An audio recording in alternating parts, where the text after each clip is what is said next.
এই যে এবার ইস্কন মন্দিরে এসেছি আমরা সকলে। এটা ইস্কন মন্দির। দূর থেকে ভিউটা একবার নিলাম, দারুণ লাগছে দেখতে দূর থেকে। এখন তো সন্ধ্যা হয়ে গেছে, লাইট জ্বলে গেছে চারিদিকে, ভীষণ সুন্দর লাগছে। তো এরকম একটা সুন্দর জায়গায়, একটা সুন্দর মন্দিরে নিজের কিছু ফটো তুলব না তাই কি হয়, তো নিজে একটু ফটো তোলার জন্য চলে গেলাম। চলুন এবার ভিতর দিকে যাওয়া যাক। ইস্কন মন্দির দেখতে এসেছি এবার। তো এইখানটা থেকেও একবার দূরের ভিউটা নেব বলে কিছুটা এগিয়ে গিয়ে ফটো তুললাম এখানেও খানিকক্ষণ। আর যেহেতু লাইট জ্বলছে ভীষণই সুন্দর লাগছে চারিদিকটা। এই যে এই ফোয়ারাগুলোতেও লাইট জ্বলছে, এত ভালো লাগছে দেখতে। তো এরকমই দেখতে দেখতে এগিয়ে গেলাম আর বিভিন্নভাবে ভিউ নিলাম ইস্কন মন্দিরের, কারণ দেখতে ভালো লাগবে ওই জন্য। বিভিন্ন সাইড থেকে আমি ভিউটা নিয়ে দেখাচ্ছি, শেয়ার করছি সকলের সাথে। এবার অনেকটা ওপরে উঠতে হবে। প্রথমে ভেবেছিলাম যে এই সিঁড়িটা উঠলেই বোধহয় মন্দির, এই সিঁড়িটা উঠলেই বোধহয় রাধাকৃষ্ণের দর্শন পাবো, কিন্তু তা নয়।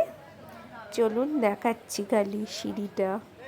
তো ওই সিঁড়িটা ওঠার পর এরকম সিঁড়ি 4 বার উঠলাম, ওঠার পর এই জায়গায় এসে পৌঁছালাম। তারপরে এই যে দর্শন পেলাম এই অপূর্ব এক জায়গার। তো এখানে বিশেষ আর কথা বলছি না, চারিদিকটা দেখি, দেখে ঠাকুরের দর্শন করব, কিছুক্ষণ বসবো, প্রার্থনা করব। আমি চারিদিকটা ঘুরে দেখিয়ে দিচ্ছি, আর বিশেষ কথা বলবো না।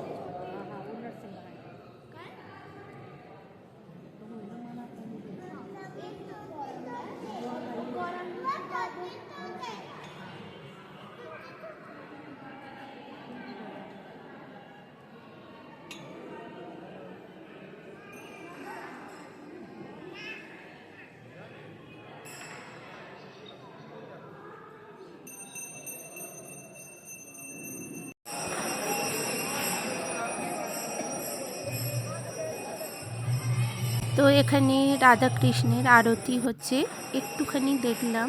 আবার অন্য মন্দিরে যেতে হবে।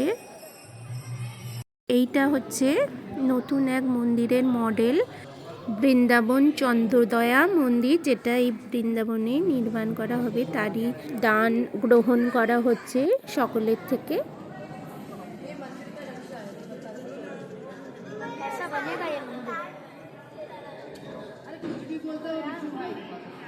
তো পরবর্তী মন্দিরে পৌঁছে আবার ফিরে আসছি, ততক্ষণের জন্য টাটা।